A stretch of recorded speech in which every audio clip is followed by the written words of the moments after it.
Shalom saudara-saudara dikasihi Tuhan.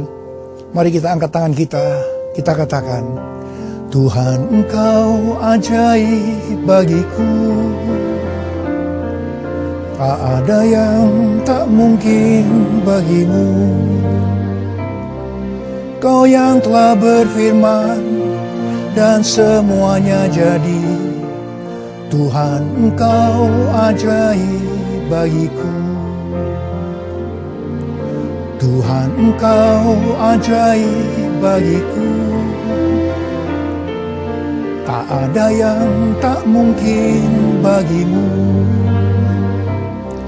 Semua yang kusaksikan perbuatan tanganmu.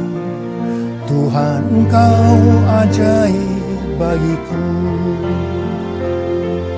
Sungguh ku percaya tiada yang mustahil.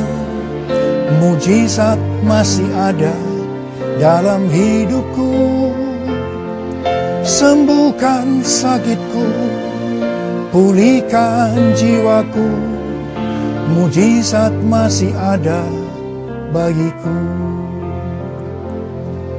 Amsal 22 ayat 4 berkata, ganjaran kerendahan hati dan takut akan Tuhan adalah kekayaan, kehormatan, dan kehidupan. Ada berapa banyak di antara saudara yang mau diberi oleh Tuhan kekayaan, kehormatan, dan kehidupan? Boleh angkat tangan saudara. Kuncinya, kerendahan hati dan takut akan Tuhan. Arti kerendahan hati dan takut akan Tuhan, itu artinya setiap hari kita merendahkan diri, merendahkan hati dengan hormat dan takut atas segala kehendak Tuhan. Saudara, ini berbicara tentang bagaimana kita itu memperhatikan perintah-perintah Tuhan. Saudara, ada berapa banyak yang mau mengalami multiplikasi dan promosi? Boleh angkat tangan. Perhatikan perintah-perintah Tuhan. Kita harus dengan rendah hati, takut dan hormat kepada segala kehendaknya. Untuk itu, saya ingin ajak saudara untuk berdoa. Biarlah doa ini menjadi setiap hari, menjadi doa kita. Katakan, Tuhan, pertajam pendengaran kami, supaya kami mempunyai telinga seperti seorang murid, yang bisa mendengarkan suaramu lebih lagi. Tuhan, biarlah mata kami senantiasa hanya memandang kepadamu. Saya percaya, ini yang dimaksudkan dengan datang kepada Tuhan dengan merendahkan diri, merendahkan hati dengan hormat dan takut. Saya ingat Daud. Daud itu adalah orang yang sangat disayang oleh Tuhan. Daud banyak mengalami multiplikasi dan promosi dalam hidupnya. Dan Tuhan sendiri berkata kepada Daud, aku telah menemukan Daud bin Isai, seorang yang berkenan di hatiku dan yang melakukan segala kehendakku. Kehendak Tuhan yang mana yang dilakukan oleh Daud? Saya ingat firman Tuhan berkata, Daud itu melakukan kehendak Tuhan pada zamannya. Saudara, ini kunci. Kita harus mengetahui kehendak Tuhan pada zaman ini. Banyak dengar-dengaran akan firman Tuhan. Karena itu, minta agar telinga kita terus diperbarui setiap pagi oleh Tuhan. Dan biarlah mata kita hanya senantiasa memandang kepada Dia. Ada berapa banyak di antara saudara yang mau mengalami multiplikasi dan promosi? Saya ingat juga kepada Ishak. Ishak itu dikatakan Tuhan memberikan berkat 100 kali lipat pada Ishak. Dikatakan Ishak itu menjadi kaya. Makin lama makin kaya. Dan menjadi sangat kaya. Saudara, ini yang perlu dibedakan dan perlu saya memberitahu kepada saudara. Saudara jangan ingin jadi kaya. Kaya itu bukan tujuan. Tetapi kaya itu adalah akibat. Berkat Tuhanlah yang menjadikan kaya. Susah payah tidak menambahinya. Dan itu yang dilakukan oleh Ishak. Dan biarlah itu yang kita lakukan. Supaya kita juga mengalami yang disebut dengan multiplikasi dan promosi. Dikatakan pada waktu itu terjadi masa kekeringan, masa kelaparan.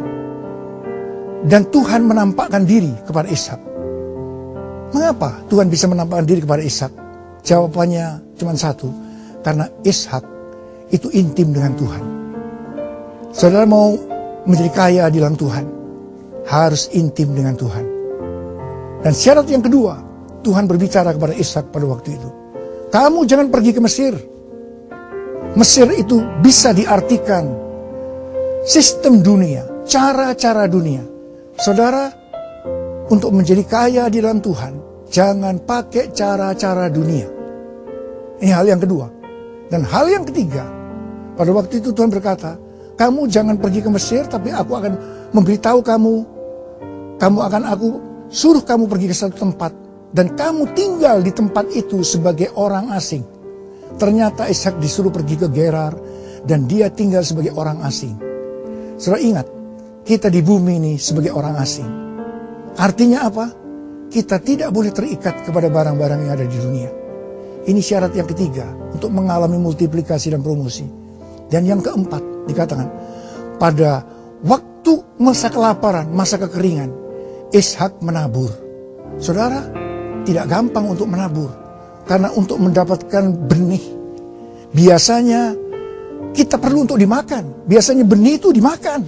Tapi bagi Ishak, dia tabur. Dia menabur dalam masa yang sulit.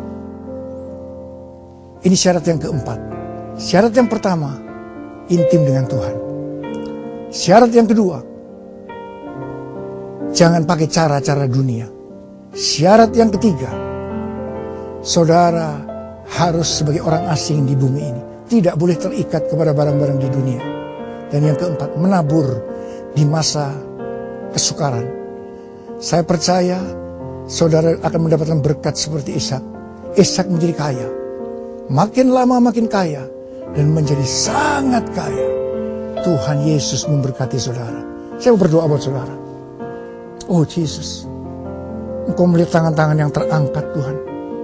Engkau memberikan multiplikasi dan promosi untuk anak-anak-Mu. Engkau memberikan petunjuk pada mereka hari ini. Apa yang mereka harus lakukan. Bapa, terima kasih. Bapa, terima kasih. Sekarang terima multiplikasi dan promosi dalam hidupmu. Terima dalam nama Yesus. Dalam nama Yesus. Amin.